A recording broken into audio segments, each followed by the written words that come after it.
Star sports जो कि India का चैनल है, उन्होंने बाबर आजम से रिक्वेस्ट की है कि हम आपका इंटरव्यू करना चाहते हैं और आपका इंटरव्यू इरफान पठान करेंगे।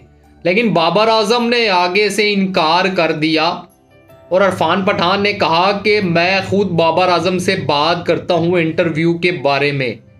लेकिन जब इरफान पठान आगे बढ़े, बाबर आजम ने कहा कि मैं आपको इंटरव्यू नहीं दे सकता क्योंकि आप मेरे मुल्क के खिलाफ हैं, हमारे मैच हारने पर आप जश्न मनाते हैं, इसलिए मेरी तरफ से सॉरी। वाह मेरे लाल वाह, बाबर आजम कमाल कर दिया। बाबर आजम इस टाइम इंडिया में मौजूद हैं और आईसीसी वर्ल्ड कप में पाकिस्तान क्रिकेट टीम की नुमाइंदगी कर रहे हैं। आप वापिस आए, आपका ऐसा इस्तकबाल होगा। कहते हैं ना कि तेरा इंजदा इस्तकबाल हो सी, ना तेरे ख्वाब ख्याल हो सी।